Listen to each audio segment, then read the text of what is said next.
AJ. PsychoticKingAJ here, bringing you another episode of Versus. Today on Versus, we are going to be looking at RoboCop.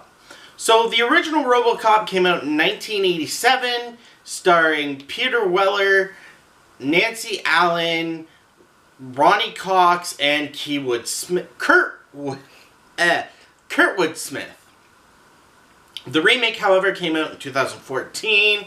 It had Joel Kinnaman, Gary Oldman, Raymond Sellers, and Abby Cornish.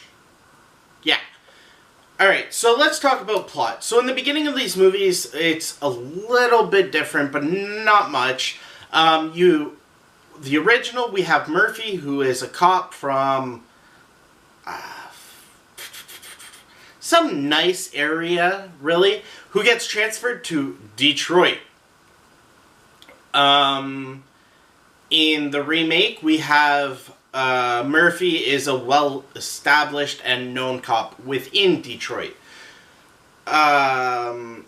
Both these stories have Murphy turning into RoboCop.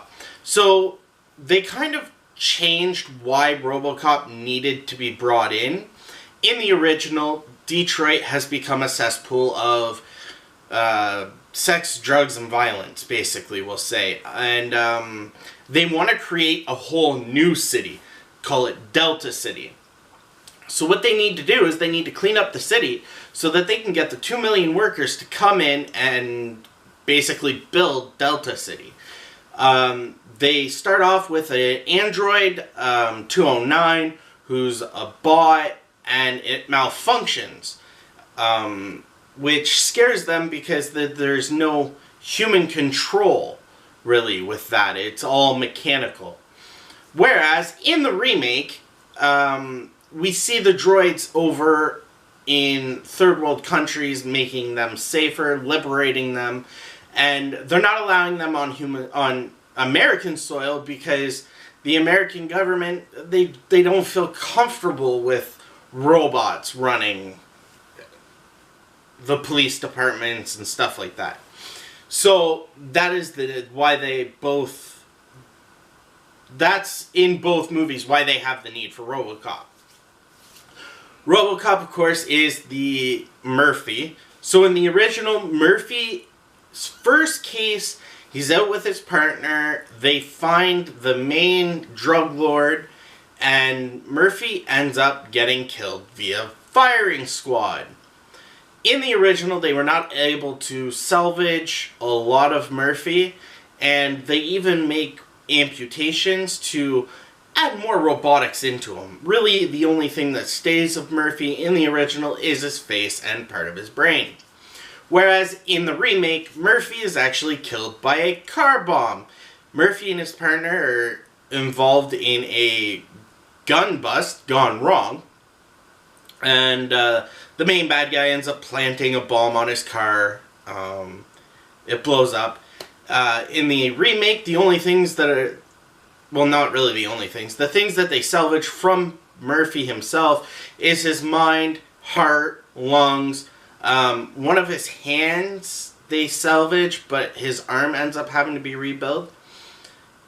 So, in the original, after they build RoboCop, they give him 4 prime directives, we'll call them.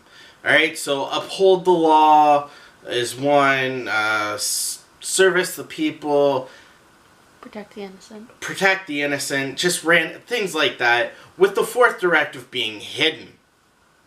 I'm not going to explain what that is because it plays a further plot role that I don't want to give away. Whereas in the remake, they kind of just download the police database into his brain, give him access to that, and give him access to the closed-circuit television systems, the camera systems from around the town, so that he can see all the crimes that are going on. So, one thing I would like to point out about these plot lines and where they kind of spread off is the family aspect. In the original, Murphy does remember that he does have a wife and son. I don't know if it's a son or a daughter. Back in the 80s, everyone had long hair. It's hard to tell, okay? Don't Don't hate on me. But he has a wife and child. And you find out that they moved away when they found out that Murphy had died. Whereas in the remake, his wife and son play a major role, as his wife's the one that signs the consent forms to basically make him into this RoboCop, we'll just call it. His son still idolizes him, still wants everything, you know, basic father-son relationship. And this actually plays a huge role within the plot. So let's switch from plot over into the acting department. When I look at these movies, of course, I always take movies as non-biased. I do not compare the movies to each other in the aspect of acting. It's really hard to do that since, you know, the original coming out in 1987 and the remake coming out in 2014. Acting changes, what people like change, stuff like that. But anyways, on with what my point I'm making is the acting in both these movies is really good. They sell themselves pretty well.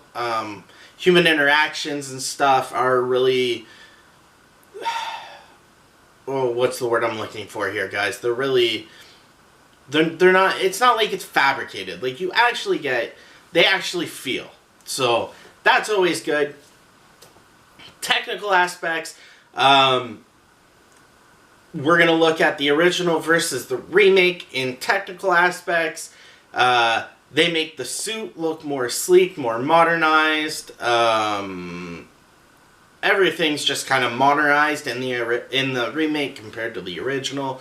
Some of the aspects in the original are kind of cheesy, the way the robots move, and some of the scenes are like, you're kind of...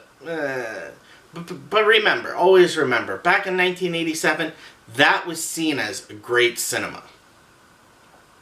With that being said, technical aspects, I like the way RoboCop looks in the remake better than I do in the original. In the original, he was blue. In the remake, he was black. I've always preferred black and white to the blue. When you look at police cruisers, back in the day they were blue. Now they're more black and white. I prefer the black and white. So it's, you know, it's not that I'm a young guy and I like everything to be modern. I like the way the suit looked in the original, but I'd like it better if it was black. Also, you can't really look at the technical aspects when it comes to gunshots and stuff like that. Remember, this was a 1987 movie, man. Things aren't going to be perfect, and they couldn't do the things that we can now. We have computers now. We have, you know, all these great things to make movies great now. So, in all reality, it is an upgrade, basically. So let's go back to, let's just talk about the ending real quick, and then I'm going to finish it off here. So the ending of these two movies is completely different. I don't want to spoil it for you guys. I just want to tell you that in all reality, when I look at these two movies, I don't really feel it as a remake as much as I do a reboot. The movies' storylines play out so differently because they have such different aspects to them.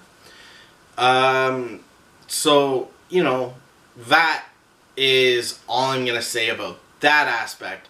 So, guys, let's get into the final thoughts of this, alright? So, RoboCop, the original, came out in 1987, and it was a great movie for its time. What? The storyline is very well written. It plays out quite nicely. It is an alright movie to watch in today's time period. It's not the greatest piece of cinematography you're ever going to see, but The remake came out in 2014. If you've never seen the original, you will love this movie. It is a great action flick for the time period it came out. And, you know, let's say 1987 to 2014, that's 13. 27 years. 27 years from now, people are going to look at the 2014 version and be like, wow, this is garbage, you know? It's just how cinema evolves. That's just the way it is. That's just the way things happen. But honestly, if you're a person that does not like the remake because it isn't like the original, then you need to take movies from a non-biased standpoint. You will get a lot more enjoyment out of it. Me personally, I love both these movies. I've watched both of them. They're both really good. The storylines in both are great. The acting in both is great. There's not much to complain about these movies. When we look at them verse against each other, in all reality, I do prefer the remake to the original because of the updated graphics. And personally, I feel more for the remake storyline than I do the original storyline. The storyline in the remake, in my honest opinion, guys, is better than the original. Alright, so that takes care of that issue. Well, video. So guys, don't forget, we do video content here all the time. So if you want to keep up with us, hit that subscribe button down below. Don't forget, we're doing a giveaway. 100 subs. I'm giving away. It's going to be great. Don't forget to hit that bell icon so you can see when our content goes up and when I go live. Because, you know, we live stream. Speaking about live streaming, I got a big live stream coming up this Saturday. It's a marathon stream. Whole 16 hours of it. We're going to be playing a ton of different games, maybe just one game. We're going to have time where we get some subs in there. So don't forget to subscribe to this channel, or, well, always subscribe to this channel. Always subscribe to this channel. Because we put up content on this channel you're just not going to see anywhere else.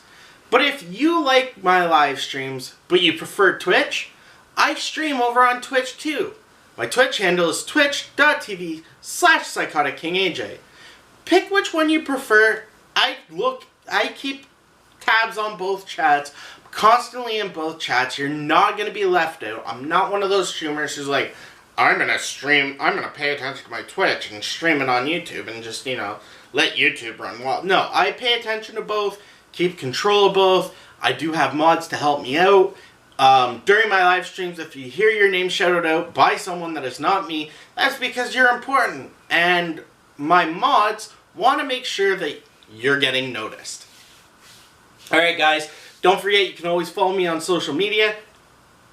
Facebook, @PsychoticKingAJ. My Twitter is @KingPsychotic. And hey, you know what? If you like what we do here, you like the upgrades, everything's going cool, you want to help me out, you want to help me get to 100 subscribers so you can get a chance to win that money, show me to your friends and family. Chances are, if you like what I do here, you like what we do here, you like the video content, you like the live streams, your friends and family will probably like it too. It's a great family thing. We are a family channel. I'm a father, I'm a husband, I'm a gamer. Let's get it, let's go. I hope to see you all there Saturday. That's me, PsychoticKingAJ, and I am out.